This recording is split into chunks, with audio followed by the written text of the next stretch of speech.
As you watch this video, remember, the blessing of the Lord makes one rich, and he adds no sorrow with it. Let this story serve as a guide. Proverbs 10 verse 22. My double life. A pastor's journey from darkness to redemption. My name is Guam, and this is my true story. I began my church in 2018, filled with hope and a deep desire to serve God. I envisioned a growing congregation, one that would thrive on faith and community. But as time passed, the reality was far different. My congregation dwindled, and financial struggles weighed heavily on me. I watched with envy as fellow pastors and prophets attracted large followings and seemingly endless streams of income. The desperation grew within me, clouding my sense of purpose. One day, I received an invitation to a revival meeting from a prophet. He even sent a personal letter, which I eagerly showed to my wife. I told her that I had been praying for our church, and maybe this was God's way of opening a door for us. I convinced her to accompany me to the revival, hoping it would be the breakthrough we so desperately needed. At the revival, I met the prophet who would forever change my life. He asked me to preach a sermon as a welcome, and I obliged. As I stood on that stage, I felt a surge of power unlike anything I had ever experienced before. I preached with a passion and conviction that seemed to come from a place beyond me. The crowd was moved in a way I had never seen, deeply engaged and responsive to every word. After I finished preaching, the prophet took over, and what followed was unlike anything I had ever witnessed. He began to prophesy over people, revealing their deepest secrets and struggles. Some fell to the ground, overwhelmed by spiritual forces. Demons were cast out, and lives were transformed right before our eyes. The prophet spoke of people's pasts and futures with an accuracy that left me in awe. It was as if he had a direct line to God. I was amazed but also terrified. I had never encountered anything like this before. The prophet, however, just smiled at me as if he knew something I didn't. In that moment, I made a decision that would alter the course of my life. I was all in, no matter the cost. Now, after years of living a double life, preaching goodness while secretly embracing darkness, I'm ready to reveal the truth. It's time to seek forgiveness and find redemption. This is my story, and it is time to share it. After the revival, the prophet extended an invitation to my wife and me for dinner, saying he couldn't let a powerful speaker like myself leave without getting to know me better. He mentioned that the food was already prepared and assured us that an hour would be enough to deepen our connection as fellow ministers.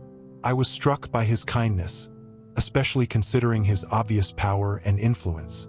As we sat down at the table, he humbly said, "I'm just a servant of God. I'm not worthy of the gifts he's given me. I only hope to use them for his glory." My wife and I exchanged glances, both thinking how remarkable it was that someone with such spiritual power could be so humble. We left that dinner feeling grateful and impressed by his sincerity. The next morning, the prophet called to express how much our presence had meant to him and mentioned that he would be happy to see us again. I promised that we would come, but unfortunately, my wife wasn't feeling well. Reluctantly, I left her behind and went alone, feeling torn between my concern for her and my commitment to the prophet. When I arrived at the prophet's church, I was excited to see him again but couldn't shake the worry about my wife's health. I pushed aside my concerns, determined to learn as much as I could from this powerful man of God. The prophet delivered a short but impactful sermon, speaking about the importance of faith and obedience, and how God rewards those who are faithful. It felt as though he was speaking directly to me, and in that moment, I knew I needed to surrender everything to God. After the sermon, the prophet began to prophesy once again. I watched in awe as he called out people's names, revealed their secrets, and spoke words of encouragement and hope. The congregation was moved. People were crying, laughing, and shouting, all in the name of God. It was clear to me that this man was truly a servant of God, and I felt honored to be in his presence. As I watched the prophet prophesy, a mix of excitement and wonder surged within me. I had never witnessed anything like this before, and I knew I was experiencing something truly extraordinary. When the offering plates were passed around, a wave of guilt washed over me. I had been stingy with my finances, holding back from giving as generously as I knew God wanted me to. In that moment, I felt compelled to surrender. Without hesitation, I pulled out all the cash from my wallet and placed it into the offering plate. I wasn't entirely sure why, but the urge to give, to release my financial worries and trust in God, was overwhelming. After the revival, the prophet invited me to dinner once again before I left. As we sat together, his wife excused herself, leaving us alone. Seizing the moment, I asked him, "What can I do to be powerful like you?"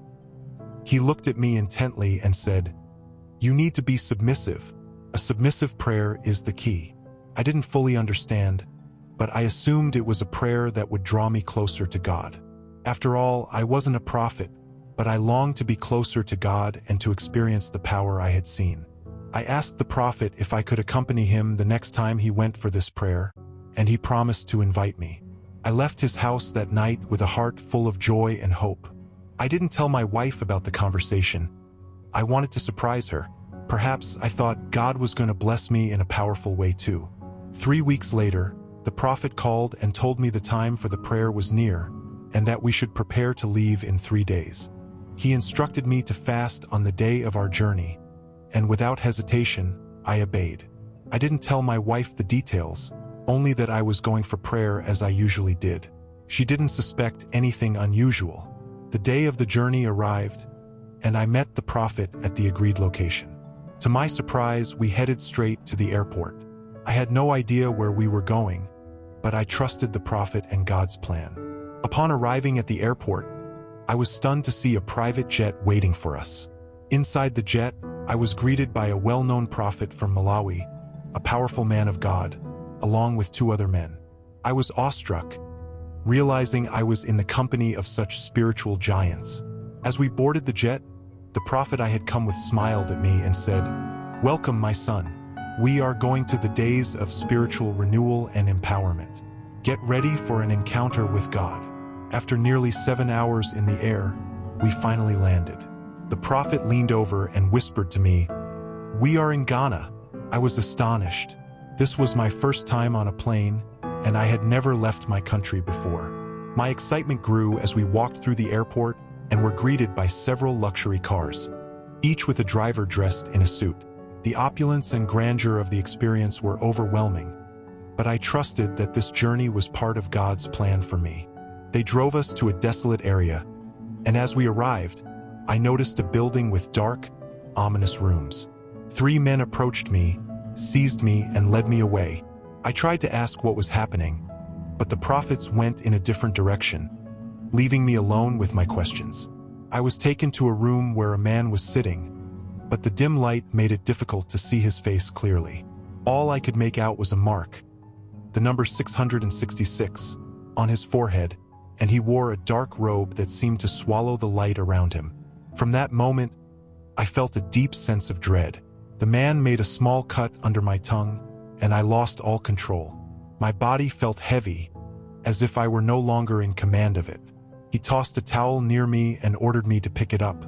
As soon as I did, something came from behind me. I couldn't see what it was, but it began to torment me. The pain was excruciating, but I couldn't scream or speak.